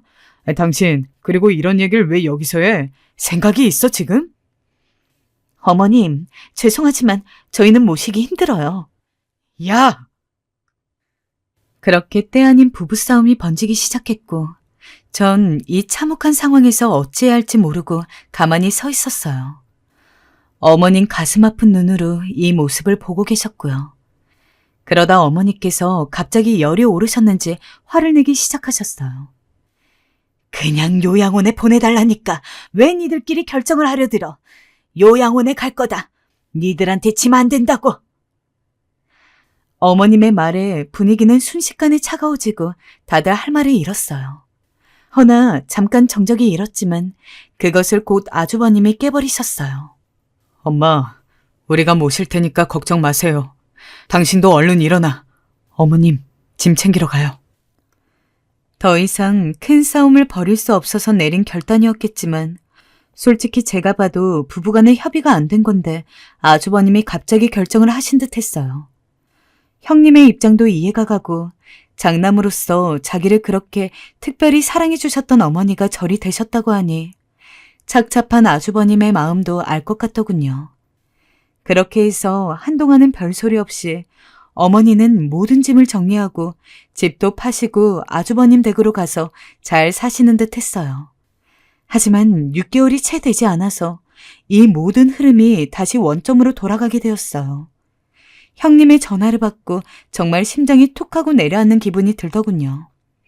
대체 갑자기 이게 무슨 흐름인지 귀로 들으면서도 무슨 말인지 이해가 가지 않았어요. 동서, 나 이 사람하고 이혼할 거야. 그렇게 알고 있어. 일단은 다들 우리 집으로 오시라고 해. 네? 이혼이요? 아니, 형님, 그게 무슨 말씀이세요? 이혼이라뇨? 자식 있어도 도저히 이 사람이랑은 못 살겠다 싶어. 아무튼 좀 이따 봐. 두 분은 결혼 10년 차였고 조카들도 둘이나 있어요. 그런데 이게 난데없이 무슨 일인지 듣고도 통 반응을 알 수가 없어 남편에게 연락을 하고 후다닥 가보게 되었어요. 상황을 들어보니 어머니와 같이 살면서 때 아닌 시집살이를 하게 된 형님이 못 견디고 결국 저런 결론을 내리게 되신 것이더군요. 동서, 알지? 나 결혼할 때 무일푼으로 온 거. 나도 알아. 어머니한테 감사해야 된다는 거. 나 10년 동안 이 사람도 알 정도로 나름의 도린 다 했어. 경조사 안 챙긴 것도 없고 말이야. 그런데 내가 어머니랑 같이 살면서 매일 쉴 새 없이 너는 무일푼으로 왔네. 감사할 줄도 모르네. 더 잘해야 하네. 네 남편 좀 잘 챙겨라. 애들 꼴이 이게 뭐냐. 그러면서 나한테 온갖 심부름을 다 시켜대시는데 그거 자기라면 견딜 수 있겠어? 도저히 못 견디겠어, 난. 형님은 흥분하신 채로 말을 더 이으시더군요. 듣고 너무 충격을 받아서 저는 대답조차 할 수가 없었어요. 그리고 이 사람이 뭐라는지 알아? 나보고 어머니 불쌍하니 잘 돌보래놓고 수시로 출장 잡고 야근하고 어머니는 괜찮으실 때도 나한테 자기를 시켜달라고 하질 않나. 욕을 하면서 물건을 던져대시질 않나. 그런 중요하고 필요한 순간마다 이 사람은 없었어. 나한테 자기 엄마를 맡겨놓고 말이야. 내가 혼자도 아니고 애가 둘이야. 그렇게 힘들면 병원이나 요양원에 가시자고 해도 듣지도 않고 그렇게 욕을 하시고 얼마 전에는 나한테 직접 손찌검도 하셨어. 이렇게 사느니 나는 애들 데리고 나가는 게 맞다고 봐. 안 그래? 솔직한 마음으로 이미 제가 설득할 수 없을 정도로 형님과 어머니 사이에 앙금은 꽤 있어 보이긴 했어요. 그리고 형님이 결정하신 걸 제가 뭐라고 토를 달겠어요. 그런데 이어서 형님은 어머님 거처를 정해달라 하시더군요. 형님이 하는 말에 다들 어안이 벙벙했고 적당하게 대답할 말이 없이 서로 얼굴을 마주볼 뿐이었죠. 동사한테도 말했지만 형님, 도련님 다 아셔야겠어요. 저는 이 사람이랑 이혼할 거예요. 어머님 거처는 이제 다른 분들이 정하시던지 아니면 알아서들 의논하세요. 아주버님이 원한 상황은 아니었는지 다급하게 막으셨지만 형님은 아주 확고하셨어요. 아니, 당신 꼭 이렇게까지 해야 해? 당신도 나한테 말 안 하고 정했잖아요. 나는 이런 의견 내지 말라는 법이 있어요? 다시금 부부싸움이 심해졌고 그렇게 어머니는 또 다른 곳으로 옮겨져야 하는 상황에 처해버렸어요. 어찌해야 할지. 어머님이 새삼 불쌍해지기도 했고 당시 그냥 제가 어머님을 맡을까 생각도 해봤지만 아무래도 저희 집은 무리였어요. 아이가 어리기도 했고 지금 맞벌이까지 하고 있는 처지여서 어머니를 돌봐줄 사람이 없었어요. 그러다 이 숨막히는 분위기를 뚫고 결국 둘째 시누이가 입을 열었어요. 어쩔 수 없네요. 언니, 그러지 말고 오빠 좀 봐주세요. 엄마는 제가 모셔가도록 할게요.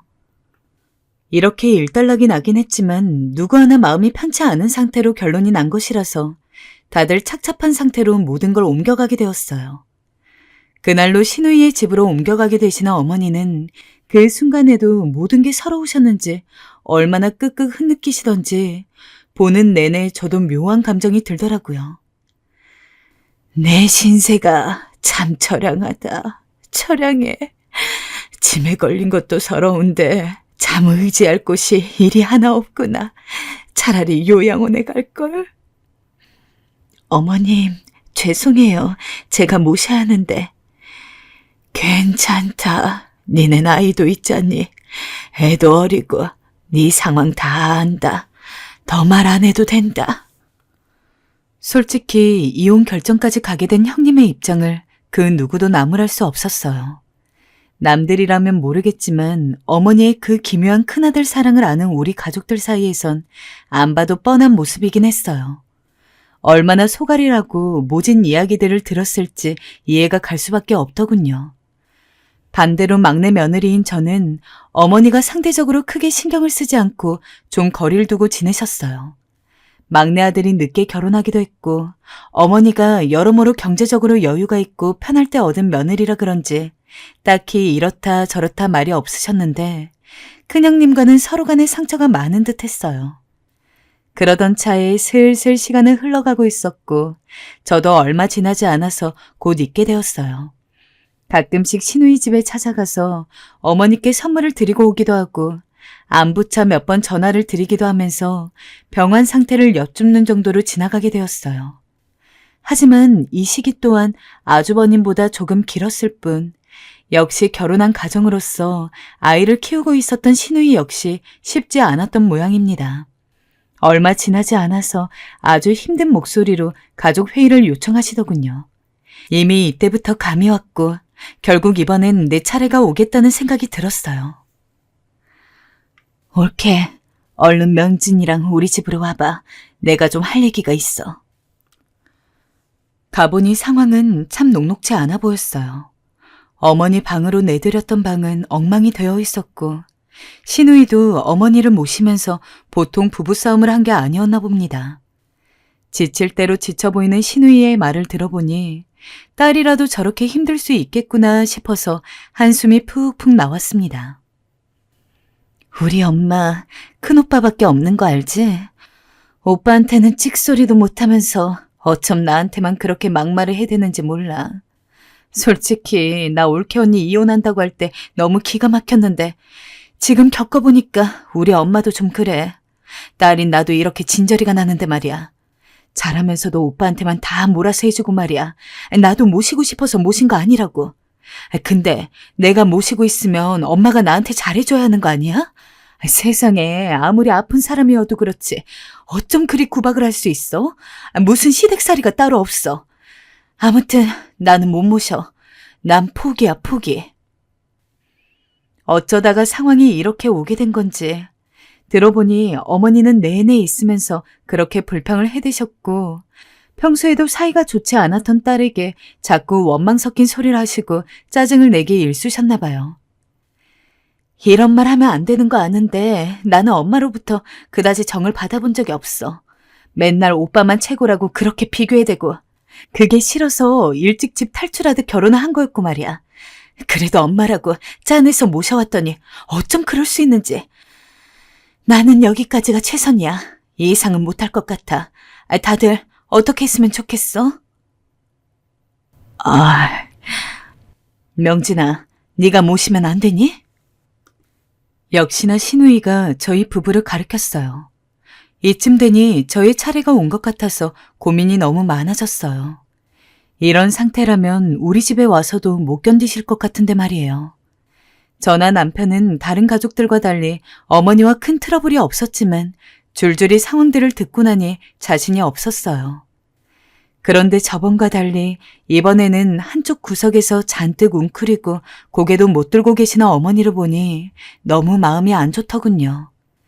자식들이 줄줄이 자기와 못 있겠다고 저렇게 대놓고 말을 하는 것을 들으면서도 꿈쩍도 못하고 눈만 힐끔거리며 눈치를 보는 어머니를 그냥 외면하기가 힘들었어요. 결국 저는 큰 결심을 하고 말을 내뱉게 되었고 남편은 옆에서 눈이 튀어나올 듯 저를 쳐다보았어요. 저희가 어머니 모실게요. 그래? 정말 괜찮겠어, 올케? 우리 엄마 보통 아니야. 나중에 가서 또 울면 못 모시겠다고 해도 나는 몰라. 일단은 저희가 잘 모셔볼게요. 너무 걱정하지 마세요. 잠깐만. 그때 절 가로막은 건 오히려 남편이었어요. 남편은 저를 밖으로 끌어내더니 속삭이기 시작했어요. 여보, 괜찮을까? 뭐가요? 아니, 엄마가 저렇게 난리를 치셨다는데 우리 집 와서도 그럼 어떡해. 솔직히 난 자신 없어. 당신이 돌봐드려야 하는데 괜찮겠어? 우리 애도 어린데. 일단 뭐 어떻게든 해봐야죠.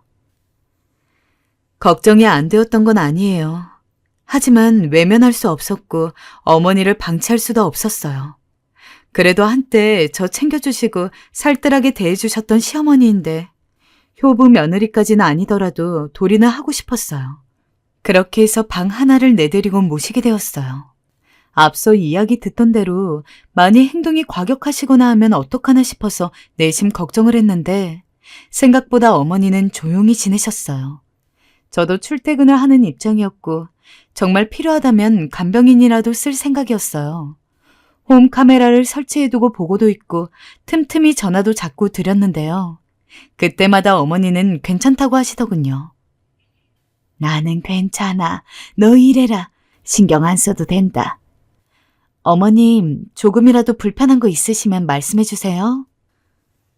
가끔 몸을 못 움직이시고 생각을 놓고 계실 때도 있었지만 그렇다고 저한테 형님이나 신우에게 하듯 막말을 하시진 않더라고요. 왠지 제 생각에는 앞서 너나 할 것 없이 자식들이 어머니와 못 살겠다고 한 것에 대해 상처가 커서 그런 게 아닌가 싶었어요. 제가 몇 번 시켜드리기도 했지만 대부분은 본인이 할 수 있다며 저한테 맡기지 않으셨고 가끔씩 치매센터로 오가는 것만 봐드리게 되었는데 그런 모습이 저한테 더 짠하고 슬프게 다가오더라고요. 그러던 어느 날이었어요. 어머니께서 갑자기 당황한 목소리로 제게 전화가 오셨어요. 진이야, 여기가 도대체 어딘지 모르겠구나. 철물점이라고 쓰여 있고 뒤에는 무슨 햄버거집이 있는데 말이야. 여기가 어디니?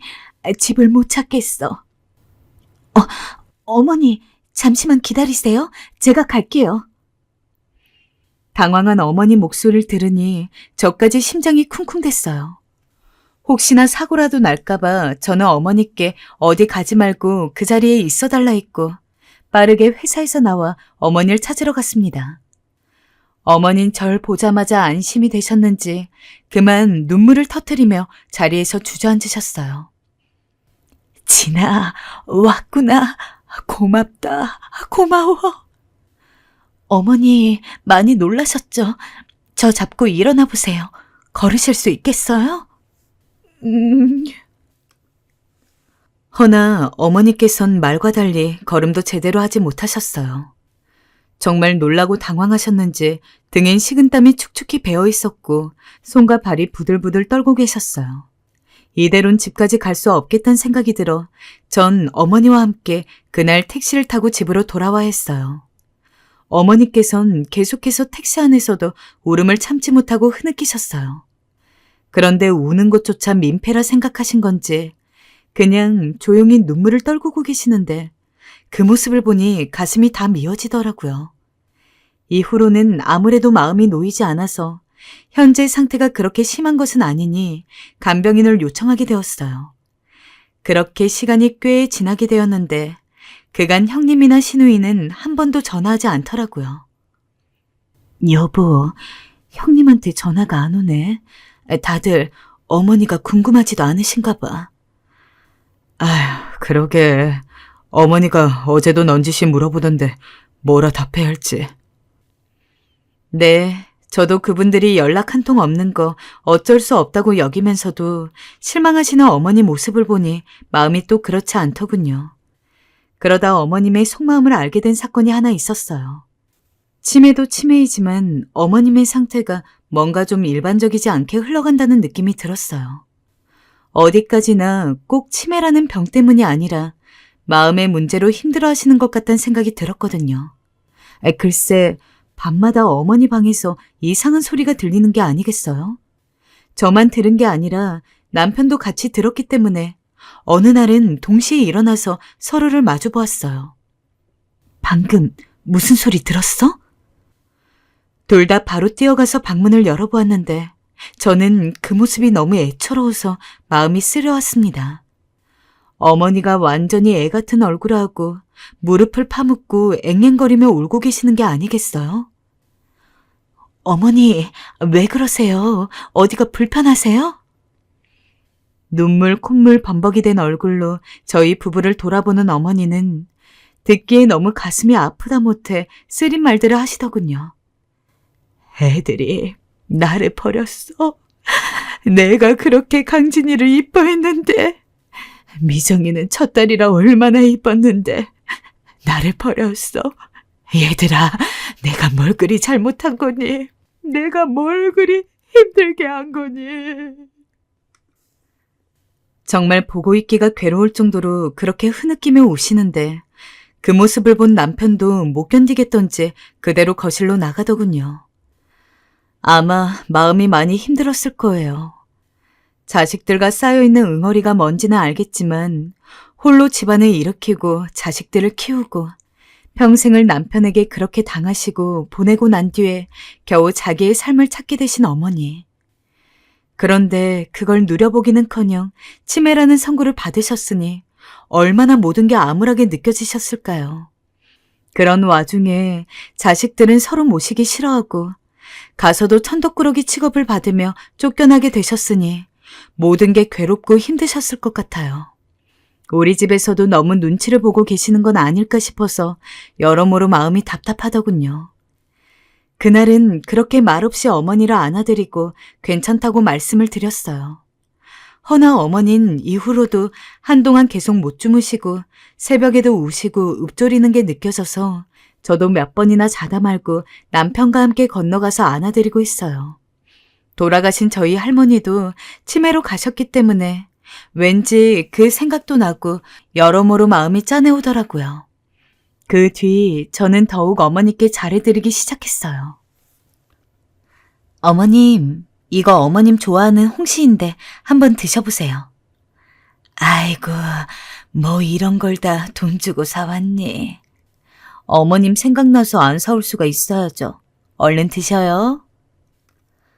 어머님이 평소 좋아하시는 달달한 주전부리는 물론이고 어머님이 좋아하시던 식물들까지 집안에 들였어요.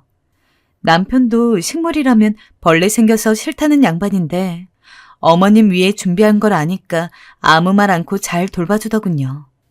그렇게 저흰 천천히 어머니가 조금이라도 마음의 평화를 되찾길 바라며 저희가 할 수 있는 것들을 해드리며 잠자코 기다리고 있었어요. 하지만 치매라는 병이 무섭더군요. 어머닌 점점 병세가 진전되면서 아이로 변하기 시작하셨어요. 떼를 쓰고 울고 갑자기 물건을 집어던지고 어느 날은 제가 직장에서 돌아와 간병인 아주머니를 보내고 돌보려 하는데 저한테 글쎄 버럭 화를 내시는 겁니다. 너 이거사, 넌 나를 여기 버려놓고 나가 돌아다니니 좋으냐? 좋냐고? 네 시애미가 이러다 죽었으면 좋겠지. 차라리 죽어 없어졌으면 싶지. 니들 고생 안 하게. 어머니, 무슨 그런 말씀을 하세요. 제가 왜 그런 생각을 하겠어요. 어머니, 조금만 진정하시고. 됐다. 니들도 똑같아. 나 버린 자식들이나 니들이나 다 똑같아. 겉으론 잘해주는 척하고 속으론 바랄 거 아니야. 저 늙은이 언제 가나 언제 죽나. 이 천하의 나쁜 것들, 천하의 모진 것들. 내가 죽어야 하는데, 얼른 없어져야 하는데. 어머님. 결국 못 참은 남편도 질세라 화를 내고 말았어요. 제가 옆에서 아픈 분이니 그러지 말라고 말려 사태가 진정되었지만 어머닌 이뿐만이 아니라 하루 종일 신세한탄을 하고 밥맛이 이상하다며 숟가락을 던지고 보통 사람이라면 감내하기 힘든 행동들을 하셨죠. 예, 너 내가 언제 계란찜을 먹고 싶다 했지? 김치찌개를 먹고 싶다 했냐? 왜 맨날 김치찌개만 주는 거냐? 어머니께서 어제 김치찌개 드시고 싶다 하셔서 한 건데 마음에 안 드셨구나. 알겠어요. 제가 계란찜 얼른 해드릴게요. 처음엔 어머니의 이런 행동들을 이해하려고 노력했습니다. 감정적으로 대응하지 말고 잘 보살펴 드리겠다는 마음 하나로 버티려 했어요. 그런데 그 다음 이어하시는 어머님 말은 받아들이기 힘들더군요. 으이그 미련한 것. 돈 없는 집안에서 시집와서 내 아들한테 평생 빌붙어 살더니 저 요망한 것이 내 아들을 홀려서 너만 아니었으면 지금쯤 훨씬 잘 살았었을 텐데 불쌍한 내 아들. 그 말을 듣는 순간 저도 모르게 몸이 굳었고 남편도 한숨을 푹 쉬었습니다. 어머님만 무슨 상황인지도 모르고 웃으시며 절 비난하고 구박하셨죠. 전 그 어두운 분위기 속에서도 겨우 웃으며 마음을 달래가며 계란찜을 끓였습니다. 어머니, 제가 금방 끓여드릴게요. 라는 말을 해가면서요. 하지만 그 사이로 질금질금 나오는 눈물은 어쩔 수가 없었어요. 어머님이 제게 저런 말을 한 번도 하신 적이 없었지만 속으론 저런 생각을 하고 계셨던 게 아닌가 싶어 자꾸 그 말이 머릿속에서 쉬이 사라지지 않더라고요. 어머님 말 너무 신경 쓰지 마. 여보, 오늘 너무 고생했어. 남편이 저를 달래주는 것조차 위로가 되지 않았어요. 그 사건으로 아마 한 달 정도 가슴앓이를 했던 것 같아요. 그러다 시간이 지나면서 무뎌져 갈 때쯤 아들 녀석이 제게 불만을 토로했어요. 네, 전 괜찮다 해도 문제는 제 아들 녀석이었습니다. 엄마, 할머니 무서워. 할머니 왜 그러시는 거야? 우리 아들 무서웠구나. 엄마가 말했잖아. 할머니가 많이 아프시다고. 아프셔서 그런 거니까 우리 아들이 조금만 이해해주자. 응? 엄마, 그래도 난 무서워. 할머니가 엄마 욕하는 것도 싫고 밤마다 우시는 것도 싫어. 이상해. 다 이상하다고. 비단 아들만 이러는 건 아니었어요. 남편도 똑같았습니다. 어느 순간 남편도 많이 지친 건지 피곤한 기색이 역력한 얼굴로 절 붙잡고 그러더군요. 여보, 나 정말 힘들다. 당신은 안 힘들어? 이제 어머니 요양원에 보내드려야 하지 않아? 솔직히 망설여졌어요. 그만큼 어머님이 요즘 따라 병세가 악화된 모습을 보이기도 했고 언제까지 제가 모실 수 있을까 싶었거든요. 근데 어머님은 정신이 멀쩡하실 때도 많았어요. 아직 이렇게 멀쩡한 어머님인데 그런 어머님께 요양원에 가잔 말은 죽어도 입 밖으로 못 꺼내겠더라고요. 여보, 버텨보자. 어머님 아직 비밀번호도 잊지 않으시고 깜빡하시는 건 있어도 집도 잘 찾아오시잖아. 아직 괜찮아. 그래, 알겠어. 제 말에 남편은 아무 말 않고 그저 고맙다는 얼굴로 고개를 끄덕였습니다. 하지만 왜 안 좋은 일은 늘 한꺼번에 일어나는 걸까요? 인생이 그렇게 설계라도 되어 있는 걸까요? 그렇게 어머님과 함께 시간을 보내고 있던 중 저 역시 무척 당황스러운 일을 만나게 되었는데요. 여지껏 한 번도 겪어본 적이 없던 일이라서 어쩌면 더 그렇게 황망하게 느껴졌는지도 모릅니다. 매번 아무렇지 않게 병치레 한 번 안 하고 건강하게 제 옆에 있어주던 친정엄마가 큰 병을 선고받으신 것이었어요. 엄마. 그래, 많이 놀랐지, 진아? 아니, 이게 어떻게 된 거야? 엄마, 미안해. 내가 엄마 모시고 병원 들렸어야 했는데. 늘 강하신 엄마였지만 엄마도 제 앞에선 슬픔을 가누지 못하셨어요. 그 뒤론 무척이나 바빠졌어요. 시어머니에 이어 친정엄마까지. 동시에 이런 일들을 갑자기 겪게 되다 보니 도저히 진정이 되지 않았고 저는 매번 울면서 엄마를 모시고 병원에 뛰어다니느라 정신이 없었어요. 다행히 우리 집에 어느 정도 마음이 맞는 간병인 분이 계셨기 때문에 그분이 어머니를 봐주시긴 했지만 자잘한 치레들은 전혀 하지 못한 채 엄마에게만 매달리게 되었어요. 엄마의 상태도 생각보다 상당히 위중한 상태였고 아빠가 계시긴 하지만 아직 자립하지 않는 남동생도 있고 해서 엄마를 모셔야겠다는 생각이 들었어요. 여자인 엄마를 제가 옆에서 지켜보면서 하나하나 다 시중을 들어야 조금은 편하겠더라고요. 하지만 동시에 한 집에 어머니와 엄마를 같이 모실 수는 없는 상황이 되었고 그러던 차에 남편이 말을 꺼내더군요. 여보, 우리 엄마 이제 요양원에 보내드릴까? 뭐? 나 진심이야, 이번엔. 말을 계속해서 이어가는 남편의 얼굴은 갈수록 일그러지면서 너무 괴로워 보였어요. 장모님 많이 힘드시잖아. 너도 그동안 우리 엄마 돌봐줬었고 나도 지금 머리가 너무 아프다. 그냥 편하게 보내드리자. 아무리 그래도 어머니가 그렇게 여기저기 떠돌아다니면서 슬퍼하시는 걸 우리가 봐왔는데 어떻게 그래? 그렇다고 한 집에 두 분을 동시에 모실 순 없잖아.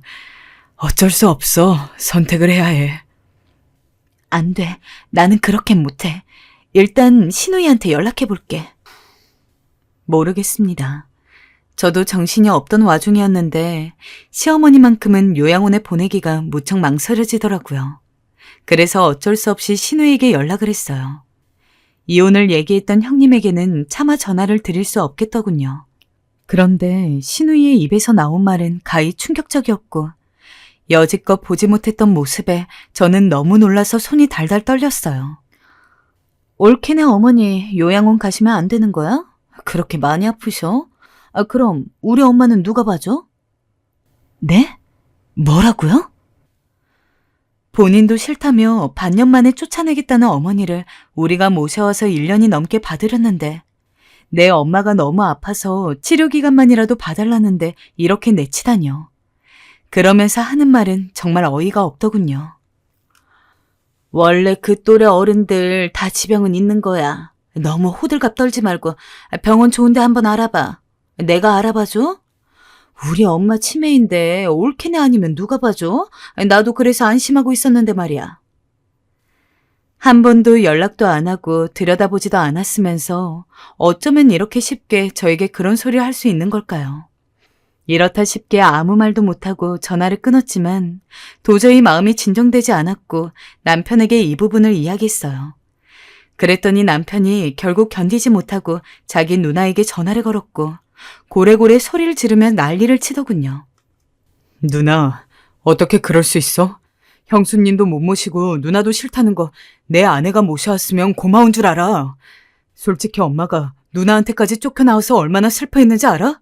얼마나 가슴 아파했는지 아냐고. 게다가 장모님이 아프시다는데 어떻게 그런 말까지 해? 그러더니 남편은 결국 꾹꾹 눌러오던 울음을 터뜨리더니 말을 이었어요. 누나도 형도 싫다고 하면 나도 이제는 어쩔 수 없어. 그냥 엄마 요양원에 보내드리는 수밖에. 남편도 제가 옆에서 어머니를 어떻게 같이 신경 써왔는지 알고 있었고 두루두루 상처를 입은 어머니를 어떻게 해서건 모시고 싶었을 거예요. 그러나 사정이 이렇게 되었으니 자기 엄마가 소중한 만큼 우리 엄마의 병도 위험하니 어쩔 수 없이 피눈물 삼키며 결정하는 수밖에 없었을 테죠. 또 신우이의 반응을 보니 더더욱 신우이에게 보낼 수는 없었고요. 그리고 제 결정만이 남아 있었습니다. 전 그날 잠깐 생각할 시간을 갖기 위해 시어머니를 잠깐보다 엄마의 병간호를 하기 위해 병원으로 향했어요. 근데 통증으로 힘겨워하는 친정엄마의 얼굴을 보자 그래도 내 엄마가 더 중요하다는 생각이 들더라고요. 어쩔 수 없지만 그게 제 마음이었습니다. 그래서 결국은 남편에게 말했어요. 여보, 이제 어머님 보내드려요. 대신 좋은 곳으로 보내드리고 싶으니 간병인 분께 물어서 좋은 요양원으로 알아봐요. 그래, 그러자. 그렇게 어머니가 그간 지내셨던 것들을 정리하여 그쪽으로 모셔드리게 되었어요. 웃긴 건 큰 아주버님과 형님께도 말씀을 드렸으나 답변도 없으셨고 신우이는 그렇게 저보고 요양원에 보내기만 해보라고 난리를 치더니 막상 보내는 날까지도 연락이 없고 주소 한번 묻지 않더라고요. 그래서 저는 요양원 사진과 주소를 함께 문자로 보내드렸고 환경사진까지 다 찍어서 보내드렸어요. 언제건 찾아뵙고 싶을 때 우리에게 연락하기 번거로울 수 있으니 본인들이 편하게 찾아가실 수 있도록 말입니다. 그리고 드디어 요양원으로 향하는 전날 어머님께서 정신이 멀쩡하실 때 어렵게 입을 떼었습니다. 어머니에게 이런저런 사정을 미리 말씀드렸더니 그저 어머니는 괜찮다고만 하실 뿐이었어요. 괜찮다. 우리 막내가 고생했겠구나. 사돈께 내가 미안하지. 아니에요, 어머님. 죄송합니다. 너무 죄송합니다. 끝까지 모시고 싶었는데. 아니다. 이 정도면 충분하다. 내 분에 넘치게 너희들에게 많은 신세를 졌어. 고맙구나. 애들아, 특히 며느라. 내가 병 때문에 정신이 왔다 갔다 해서 널 많이도 힘들게 했지? 미안하다. 미안해. 어머니의 그 말을 듣는데 너무 눈물이 나더군요. 그간 조금 섭섭하고 서러웠던 마음이 풀리면서 눈물이 쏟아지는데 어머니는 제 마음을 안다는 듯 모든 걸 다 내려놓으신 얼굴로 제 손을 따스히 잡아주셨어요.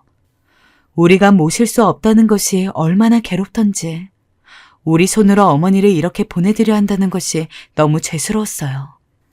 그렇게 어머니를 보내드리고 와서 저는 엄마의 항암 치료를 돌봐드리느라 시간이 어떻게 가는지 몰랐고 그럼에도 중간중간 요양원에 계신 어머니 또한 그냥 둘 수 없었어요.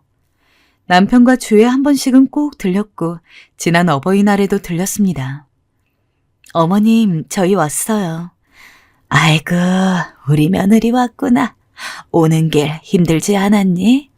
네, 괜찮았어요. 이거 어머님 좋아하시는 빵이에요. 카네이션도 가져왔어요.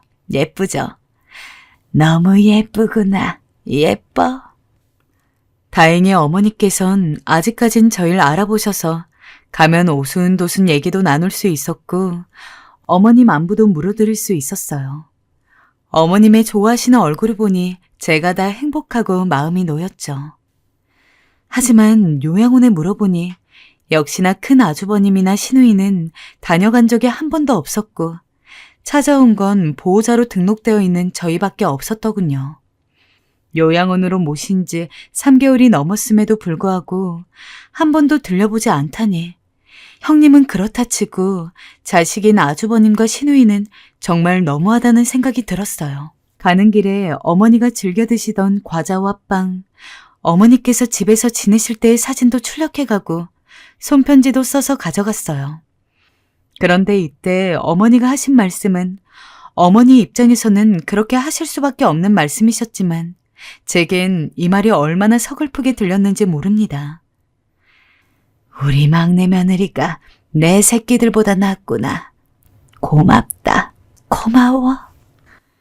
한평생 자식만 바라보고 살아오셨던 어머니와 자식들 사이에서도 서로 어느 정도까지는 노력을 했을 것이고 어떤 부분에선 최선이었던 것도 있을 거예요.